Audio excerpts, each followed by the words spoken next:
When the Mercury 9 mission launched from Cape Canaveral in 1963, it was ostensibly to prove the endurance of the human body in space over extended periods of time, and to document the Earth from above.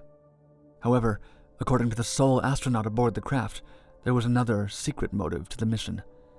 Astronaut Gordon Cooper had actually been sent to space with a Cold War surveillance objective, one that would eventually lead to the creation of a treasure map that wouldn't be discovered until 40 years later. Hidden for decades, the mysterious map contained the coordinates to sunken treasures spotted underwater across the Caribbean.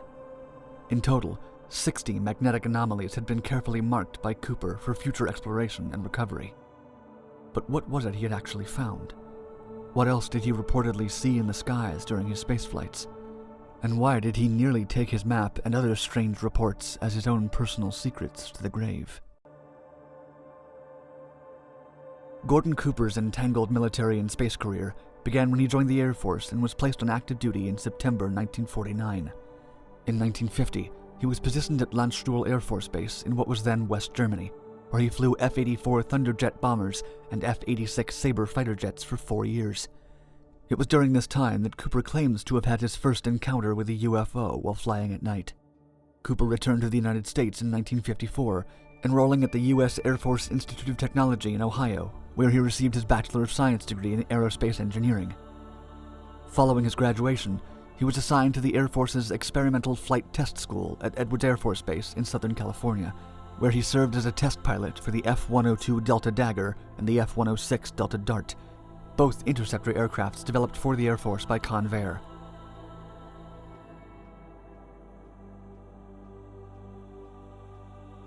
It was during his time at Edwards Air Force Base that Cooper became more interested in NASA's burgeoning work in space travel. He submitted himself as a candidate to train as an astronaut and traveled to Washington, D.C., where he was briefed on Project Mercury, NASA's first attempt to send a human into space. Cooper was selected from a pool of 109 pilots as the youngest of the 7 original American astronauts. Each of the 7 astronauts chosen were given specific segments of the project to focus their work on. Cooper was assigned to the Redstone launch vehicle, a booster rocket eventually used to carry Alan Shepard on May 5, 1961, on the Mercury Redstone expedition, when Shepard became the first American to travel to space.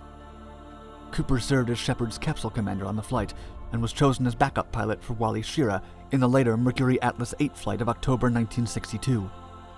Cooper was eventually picked as a lead pilot himself for the very next mission, Mercury Atlas 9, in November 1962. Alan Shepard would serve as his backup pilot. This would end up being the final of the 6 manned flights under Project Mercury.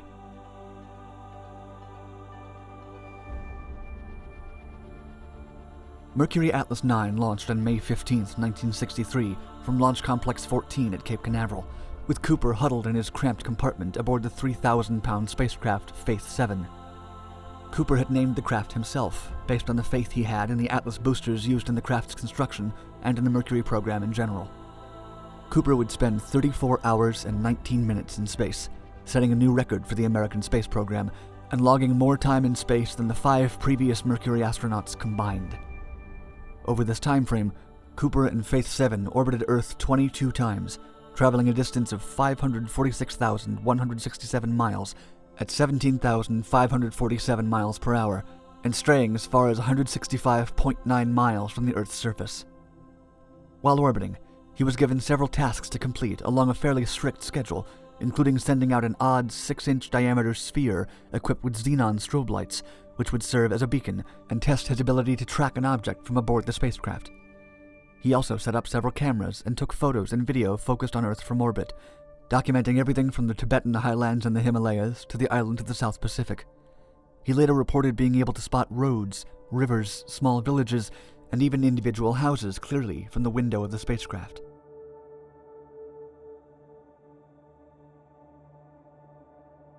In Cooper's recollection, there was also more to the story and the objective of the Mercury Atlas 9 mission than NASA had let on in public. In his own retelling of the events, the program was under secret military orders, and he had been given an additional surveillance objective while orbiting and tending to his other tasks. Using secret military equipment on board, specifically some kind of unidentified and top-secret long-range tracking device, he was ordered to monitor the Earth for magnetic anomalies that indicated potential nuclear threats, such as Soviet weapons bases in the area surrounding Cuba. No one has been able to prove one way or the other whether any such device was actually installed on the craft, nor whether Cooper had received such instructions to monitor for nuclear activity. The men who built the Faith 7 craft denied any knowledge of a device like the one Cooper describes being installed in the craft, but conceded that it was possible that it could have been installed in secret in the area where the periscope had been. NASA, for its part, claimed the periscope had simply been removed because it was unnecessary and adding weight to the craft. Cooper remained adamant about his version of events until his death in 2004. In Cooper's telling of the story, this tracking device did exist, but never successfully located anything resembling a nuclear site. However, he claims he did receive many mysterious pings while passing over certain areas of the ocean, readings that indicated the presence of large amounts of metal but appeared too small to be weapons facilities. He calculated that he was passing over common nautical trade routes, and he hypothesized that perhaps the pings were being sent from shipwrecks containing long-hidden sunken treasure. Cooper noted the coordinates of every one of these ghost pings. However, he said once he determined that none of his findings indicated any kind of defense threat, he decided to not pass on any of the notes he had made to NASA or any other governmental agency. Once he returned home and dealt with the immediate post-mission media frenzy, he went back to the list of coordinates and marked them on a map, designating 60 sites, and possibly even more, in an area that covered Florida, the Caribbean, Central America, and South America. Cooper kept the map secret for decades, and though he intended to someday embark on a hunt to find what he believed to be a network of sunken treasures, his life remained busy with other missions, and the map was left on the shelf.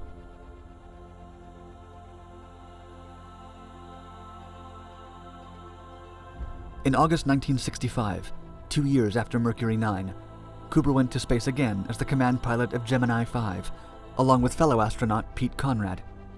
The two traveled 3,312,993 miles in 190 hours and 56 minutes, successfully demonstrating that astronauts could endure space travel for the time it would take to travel to the moon and back.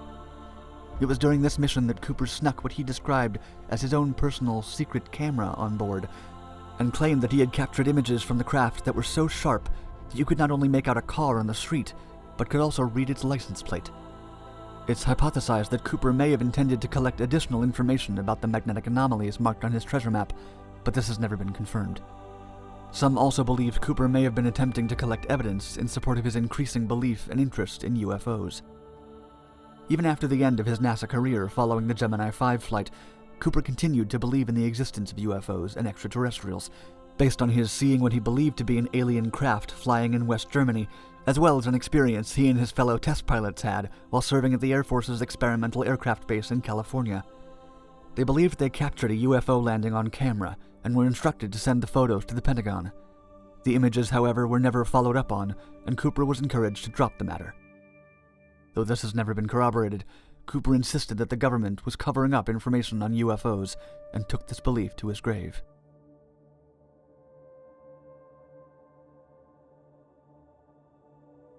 Shortly before his passing in 2004, Cooper handed off his secret map to Daryl Miklos, a professional treasure hunter with whom Cooper had become friendly over the years as a fellow explorer.